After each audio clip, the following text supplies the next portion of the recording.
সুপ্রিয় দর্শক, ভারতের ভিসা প্রত্যাশীদের জন্য অফিসিয়াল নতুন আপডেট ভিডিও নিয়ে আসলাম।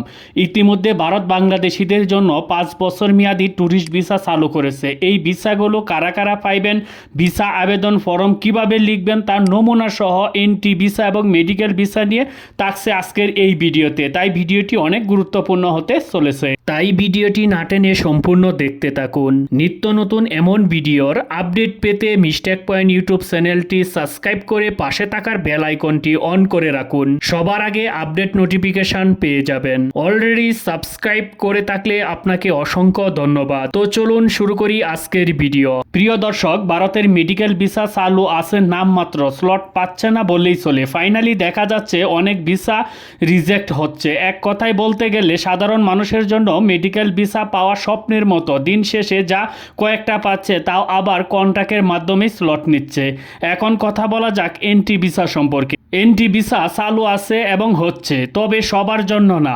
যারা বাংলাদেশের নাগরিক হয়ে ইন্ডিয়ান নাগরিককে বিয়ে করেছেন বা ভারতীয় নাগরিক বাংলাদেশি নাগরিককে বিয়ে করেছে তাদের জন্যই ভিসা ইস্যু হচ্ছে। প্রমাণস্বরূপ সমস্ত ডকুমেন্ট থাকা সত্ত্বে অন্যথায় ভিসা দিচ্ছে না। যারা এন্ট্রি ভিসা পাচ্ছে তাদের সরাসরি ইন্টারভিউ ফেস করতে হচ্ছে। স্বামী স্ত্রী সম্পর্ক ছাড়া আত্মীয় বাড়িতে বেড়াতে যাবেন, এই কারণে এন্ট্রি ভিসা দিচ্ছে না। অনেকেই আছেন যে আপনার আত্মীয় স্বজন ভারতে থাকে, ভারতে আপনার আত্মীয় স্বজন বা বাংলাদেশের আত্মীয় স্বজন আছে, তারা যদি ভারতে যেতে চাচ্ছেন যে আত্মীয় স্বজনের সাথে সাক্ষাৎ করতে, তাহলে কিন্তু সেই ভিসা পাইবেন না। শুধু এন্ট্রি ভিসা তাদেরকেই দিচ্ছে যারা ভারতে বিয়ে করছে বা ভারতের নাগরিককে বিয়ে করছে বা বাংলাদেশের নাগরিককে বিয়ে করছে। এরকম বৈবাহিক সম্পর্ক থাকলে সেই কাবিননামা সহ যখন উপস্থাপন করা হবে তারপরে কিন্তু এন্ট্রি ভিসা দিচ্ছে, এছাড়া কিন্তু এন্ট্রি ভিসা দিচ্ছে না। আর এই এন্ট্রি ভিসাটা বলতে স্পাউস এন্ট্রি ভিসা এইগুলো দিচ্ছে, আর সাধারণের জন্য এন্ট্রি ভিসা দিচ্ছে না। ভারত 5 বছরের জন্য ট্যুরিস্ট ভিসা বা এলটিবি ভিসা কাদেরকে দিচ্ছে সেই বিষয় নিয়ে একটু আলোচনা করি। তো চলুন আমরা আগে দেখে আসি যে অফিসিয়াল যে তাদের যে নিয়োগটা আপডেটটা তারা দিয়েছে, সেই অফিসিয়াল আপডেটটা আমরা একটু স্ক্রিনে দেখে আসি। এই যে দেখুন, এখানে তারা এই অফিসিয়াল তাদের যে আপডেটটা, সেই আপডেটটা এখানে প্রকাশ করছে। সেখানে বিস্তারিত দেওয়া আছে যে কোন কোন দেশের কত টাকা লাগবে, সম্পূর্ণ বিস্তারিত কিন্তু এখানে দেওয়া আছে। কয়দিনের ভিসা এবং কতদিন করে থাকতে পারবে, সম্পূর্ণ বিস্তারিত এই তাদের এই আপডেটে দেওয়া আছে। তো চলুন আমরা প্রথমেই দেখে আসি যে আসলে প্রথমে এটা কী বলছে, যে ট্যুরিস্ট ভিসা যে 5 বছরের জন্য দিচ্ছে এবং সেটা কিভাবে দিচ্ছে এবং কারা কারা পাইবে সেই বিষয়টা আমরা একটু এখান থেকে দেখে আসি। আমরা প্রথম পর্বতেই দেখি এখানে কি বলছে। এই দেখেন, the long time visa LTB two, এখানে বলছে যে the long time visa LTB to Pakistan, Bangladesh, Afghanistan. আমি একটু জুম করি এটাকে। এইখানে বলা হয়েছে যে পাকিস্তান, বাংলাদেশ এবং আফগানিস্তানের নাগরিকদের এই এলটিবি বৈধ ভ্রমণ নথিতে ভারতে আসতে যেমন বৈধ পাসপোর্ট এবং ভিসার ভারতীয় নাগরিকত্ব অর্জনের লক্ষ্যে ভারতীয় স্থায়ী বন্দোবস্ত চাইছে, সিটিজেনশিপ, ইন্ডিয়ান সিটিজেনশিপ। এখানে বলছে যে বাংলাদেশ এবং পাকিস্তান, আফগানিস্তান এই 3টা দেশের নাগরিকদের যদি এই যে 5 বছরের মানে লং টাইম যে ভিসাটা, সেই ভিসাটা দেওয়ার পর তারা সেই ইন্ডিয়াতে থেকে সেখান থেকে তারা সিটিজেনশিপের জন্য আবেদন করতে পারবে, সেখানে নাগরিক হইতে পারবে। এই সুযোগ সুবিধাটা তারা দিছে। আর হচ্ছে এখানে কি বলছে যে এইখানে কোন কোন ব্যক্তি যোগ্যতা আছে এলটিবি ভিসা পাওয়ার জন্য, কারা কারা এটা নিতে পারবে। পাকিস্তান এবং আফগানিস্তানের সংখ্যালঘু সম্প্রদায়, হিন্দু, শিখ, বৌদ্ধ, জৈন, পার্সি এবং খ্রিস্টান, এরা আবেদন করতে পারবে। এইখানে কিন্তু এই ধর্ম ব্যতীত, এই কয়েকটা ধর্মের লোক ব্যতীত অন্য কোনো ধর্মের লোক এখানে আবেদন করতে পারবে না, শুধু তারাই আবেদন করতে পারবে। তারপরে বলছে পাকিস্তান, বাংলাদেশের মহিলায় ভারতীয় নাগরিকদের সাথে বিবাহিত, ভারতে অবস্থান করছে এবং আফগানিস্তানের নাগরিকদের ভারতীয় মানে নাগরিকের সাথে বিবাহিক এবং ভারতের অবস্থান করেছে। এইসব মানে এর আগে বলছে যে এই যে আপনার এই যে এন্ট্রি ভিসার কথা বলছি, যে সিস্টেম সেই সিস্টেমটাই এখানে তারা বলছে তারা এখানে করতে পারবে। পাকিস্তান আফগানিস্তানের নাগরিকদের ধারণকারী ভারতীয় বংশোদ্ভূত মহিলারা পাকিস্তান বাংলাদেশ আফগানিস্তানের নাগরিকদের সাথে বিবাহিত এবং বিধবা বিচ্ছেদ কারণে ভারতে ফিরে এসেছেন এবং পাকিস্তান বাংলাদেশ আফগানিস্তান তাদের সমর্থন করার জন্য কোনো পুরুষ সদস্য নেই, তারা এখানে আবেদন করতে পারে।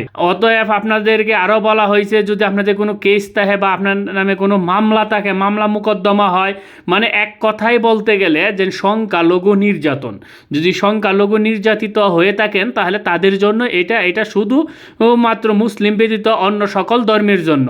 যেহেতু পাকিস্তান আফগানিস্তান এবং বাংলাদেশ এই সব দেশ যেহেতু মুসলিম প্রধান, সেই মুসলিম ধর্ম ব্যতীত অন্য যেসব ধর্ম আছে সেই সব ধর্মগুলোর মানুষগুলো এখানে ভারতের এই ভিসার সুযোগটা তারা পাইবে। তাদের কি কি ডকুমেন্ট প্রয়োজন থাকতে হবে, মানে যে পাসপোর্টের কপি থাকতে হবে, ভিসা এবং আবাসিক পারমিটের যে রেসিডেন্ট পারমিটের যে কপি সেটা থাকতে হবে, এবং আপনার ফটো তাহা লাগবে, ভারতীয় গ্র্যান্টারের কাছ থেকে ক্ষতিপূরণ বন্ড এইগুলো লাগবে, তারপরেই কিন্তু এটা আপনার বৈধতা পেয়ে যাবেন। এইভাবে তাদের অনেক লম্বা একটা লিস্ট। এক কথায় বলতে এখানে তাদের যে খরচ, সে খরচের এটাও কিন্তু এখানে দেওয়া আছে, কত RS খরচ হবে সম্পূর্ণ দেওয়া আছে। কিন্তু মূল বিষয়টা হচ্ছে যে সংখ্যালঘু, এটা কিন্তু অনেকেই বলছে, অনেক ভিডিওতে বলতেছে যে এটা কিন্তু মুসলমানরাও পাইবে, তারা আবেদন করতে পারবে, কারণ যেহেতু রাজনৈতিক বলছে, রাজনৈতিক মামলা, এইখানে কিন্তু মুসলিম বলা নেই ভাই। যারা বলতেছে তাদেরকে একটু চোখে আঙ্গুল দিয়ে দেখায় দিবেন যে এখানে এই দেখেন হিন্দু, শিখ, বৌদ্ধ এইগুলাদের নাম কিন্তু স্পষ্টভাবে এই যে উল্লেখ করে দিছে যে এই সব ধর্মাবলম্বীর মানুষগুলো এখানে আবেদন করতে পারবে। এছাড়া কিন্তু অন্য কোনো ধর্মাবলম্বীর মানুষ এটার জন্য মানে বৈধতা পাইবে না। তাহলে এখন ভাবেন যে মুসলমানরা কিভাবে পাইব? এটা যারা বলতেছে এরা সম্পূর্ণ হয়েছে ভুয়া কথা। আর একটা বিষয় হচ্ছে আমরা এটাকে একটু করে দেখি যে আসলে আমরা এটা কি বলছে, ভারতীয় ভিসাটা যে লং টাইম ভিসাটা, সেটা যাদের জন্য প্রয়োজন 65 বছর তার বেশি নাগরিক, ভিসার মেয়াদ থাকবে 5 বছর, মাল্টিপল এন্ট্রি ভিসা, প্রতিবার ভারতে অবস্থান করা যাবে সর্বোচ্চ 90 দিন। আর এই ক্যাটাগরির ভিসাতে আপনার কি কি ভিসার যে আপনার ডকুমেন্টগুলো, সেই ডকুমেন্টগুলো মানে কিভাবে আপনারা আবেদন করবেন সেটা একটু আমি দেখাচ্ছি আপনাদেরকে। সাধারণভাবে প্রয়োজনীয় ডকুমেন্ট: বৈধ বাংলাদেশি পাসপোর্ট, কমপক্ষে 6 মাস মেয়াদ থাকতে হবে, 2 কপি পাসপোর্ট সাইজের ছবি, সাদা ব্যাকগ্রাউন্ডযুক্ত পূরণ করা ভিসা আবেদন ফর্ম, উপযুক্ত সাপোর্টিং ডকুমেন্ট যেমন বিবাহ সার্টিফিকেট, চাকরির অফার লেটার, বাসস্থানের প্রমাণপত্র, আবেদন ফ্রি। কোথায় আবেদন করবেন? ইন্ডিয়া ভিসা অ্যাপ্লিকেশন সেন্টার, আইবেক, ঢাকা, যমুনা ফিউচার পার্কে। সেটা ঠিকানা হয়েছে floor G1 South Court, Jamuna Future Park, Baridhara, Dhaka 1229। Hotline number এটা, তাদের ইমেল নাম্বার হয়েছে এটা, ওয়েবসাইট এইটা। সময়সূচি, আবেদনের সময়সূচি হয়েছে আবেদন গ্রহণের রবিবার থেকে বৃহস্পতিবার পর্যন্ত সকাল 9টা থেকে দুপুর 12টা পর্যন্ত। পাসপোর্ট ডেলিভারি রবিবার থেকে বৃহস্পতিবার দুপুর 2টা 30 থেকে 3টা 30 পর্যন্ত। ভিসা প্রক্রিয়াকরণের সময় সাধারণত 3 কর্মদিবস সময় লাগে, বিশেষ ক্ষেত্রে বেশি সময় লাগতে পারে। অতিরিক্ত গুরুত্বপূর্ণ তথ্য: 180 দিনের বেশি ভারতে অবস্থান করলে আপনাকে FRO তে 14 দিনের মধ্যে রেজিস্ট্রেশন করতে হবে। স্বাস্থ্য সংক্রান্ত নির্দেশনা মেনে চলতে হবে যদি কোনো ভ্যাকসিন বা মেডিকেল সার্টিফিকেট দরকার হয়। বাংলাদেশের সংখ্যালঘু হিন্দুদের জন্য ভারতীয় দীর্ঘমেয়াদী ভিসা LTV, রাজনৈতিক হয়রানির ভিত্তিতে। এই যে এখানে রাজনৈতিক হয়রানি মানে এটা শুধু খালি হিন্দুদের ক্ষেত্রে, এটা কিন্তু অন্য কোনো ক্ষেত্রে বলা নাই। যেসব ধর্মের কথা এর আগে আমি উল্লেখ করেছি সেই সব ধর্মের মানুষের ক্ষেত্রে, যে সব বাংলাদেশি হিন্দু নাগরিকরা আবেদন করতে পারে রাজনৈতিক কারণে হয়রানির শিকার হচ্ছে বা নিরাপত্তাহীনতায় ভুগতেছেন এবং ভারতের আশ্রয় নিতে চান, তারা ভারত সরকারের কাছ থেকে দীর্ঘমেয়াদী মানবিক ভিসা LTV পেতে পারেন। মানে LTV যে ভিসাটা, কি কি সুবিধা পাওয়া যাবে LTV ভিসাতে? ভারতীয় দীর্ঘমেয়াদে বসবাসের অনুমতি পাইবেন, কাজের অনুমতি নির্দিষ্ট ক্ষেত্রগুলোতে, শিক্ষা, স্বাস্থ্য ব্যবস্থা, ব্যাংক অ্যাকাউন্ট খোলার সুযোগ, কিছু ক্ষেত্রে নাগরিকের জন্য আবেদন করার সুযোগ, বিশেষ করে যদি তারা দীর্ঘ সময় ভারতে বসবাস করেন, তখন আপনি এখানে ভারতের রেসিডেন্ট কার্ডটাও আপনারা পেতে পারেন। প্রয়োজনীয় ডকুমেন্ট: আবেদনকারীর পাসপোর্ট যদি তাকে, পরিচয় প্রমাণে জাতীয় পরিচয়পত্র বা জন্ম সনদ, ধর্মীয় পরিচয় প্রমাণে যেমন হিন্দু ধর্মীয় সনদ, নথি, ছবি, রাজনৈতিক হয়রানি, লিখিত বর্ণনা, নিজের ভাষায় ঘটনা ব্যাখ্যা করতে হবে। ভারতের আশ্রয় নেওয়ার কারণ এবং আশ্রয় চাইছেন এমন এলাকার কোনো আত্মীয় আত্মীয় স্বজন থাকতে হবে। তারপরে বলছে আবেদন করার পদ্ধতি, ভারতে পৌঁছানোর পর স্থানীয় এফআরআরও বা এফআরও জেলাভিত্তিক অফিসে আবেদন করতে হবে। অনলাইনে রেজিস্ট্রেশন করতে গেলে আপনারা এই লিঙ্কের মাধ্যমে রেজিস্ট্রেশন করতে পারবেন। প্রয়োজনীয় নথিপত্র স্ক্যান করে আপলোড করতে হবে। তারপর আপনার ফাইল অনুমোদনের জন্য যাচাই হবে। অনেক ক্ষেত্রে ইন্টারভিউ বা অতিরিক্ত যাচাই হতে পারে। গুরুত্বপূর্ণ তথ্য, আবেদনকারীর জন্য ভারতের আসা আইনি উপায়ে হওয়া জরুরি। অবৈধ অনুপ্রবেশের ক্ষেত্রে অনেক সময় এলটিবি অনুমোদন পেতে সমস্যা হয়, যা ইতিমধ্যে ভারতে ঢুকে পড়েছে অনুপ্রবেশ করে তাদের ক্ষেত্রে আবেদন প্রক্রিয়া ভিন্ন। স্থানীয় এফআরআরও বা স্বরাষ্ট্র মন্ত্রণালয়ের মাধ্যমে মানবিক বিবেচনার সিদ্ধান্ত নেওয়া হবে। যদি আপনি এখনও বাংলাদেশে থাকেন এবং ভারতে যেতে চান, তাহলে আপনি ভারতীয় দূতাবাসে আবেদন করতে পারবেন। বিশেষ মানবিক ভিসা, আশ্রয় প্রার্থনা ভিসা, এলটিবি ভিসা আবেদন করার সময় আপনাকে রাজনৈতিক হয়রানির প্রমাণ বিবরণ সংযুক্ত করতে হবে। আর এটা হচ্ছে সংখ্যালঘুদের। আর এখানে ভিসার যে আপনি যেন আবেদনটা করবেন, সেই আবেদনের একটা নমুনা আমি দিয়ে দিলাম। এই আবেদনটা সেম টু সেম আপনারা কপি করে এই নমুনাটা দিকে আপনি কপি করতে পারবেন। এই না আপনার নাম লিখবেন, এই যে বাংলায় দেওয়া আছে, শুধু খালি আপনি যে জায়গাটাতে এখানে বাংলায় বলা আছে সেই জায়গাটাতে শুধু আপনার নিজের নামগুলো লিখবেন। আপনার এখানে জেলার নাম লিখবেন। লেখার পর তারপর এই যে আপনার ফুল নেম লিখবেন, আপনার বাপের নাম, আপনার জন্ম তারিখ, তারপর আপনার তো হিন্দু তো আছেনই, ন্যাশনালিটি বাংলাদেশ, আর পাসপোর্ট যদি থাকে তাহলে কারেন্সি অ্যাড্রেস অফ বাংলাদেশ, আপনার যে স্থায়ী ঠিকানা, আর আপনার একটা ফোন নাম্বার, আপনার ইমেল নাম্বার। এটা কিন্তু আপনার সব কিছু আপনার লাগবে, অন্যজন এটা দিলে হবে না, আপনার নিজস্ব দিতে হবে। তারপরে এইভাবে ইংলিশগুলো এখানে যেভাবে যা লেখা আছে সেমভাবে লিখে শেষে এইখানে লিখবেন, এখানে আপনার অভিজ্ঞতা 2 থেকে 3 লাইনের ব্যাখ্যা করবেন। যেমন নির্বাচন বা আপনার রাজনীতি যেসবভাবে আপনি হয়রানি হয়েছেন বা আপনি নির্যাতিত হয়েছেন সেই নির্যাতনের এখানে ব্যাখ্যা এইখানে একটু করে দিবেন।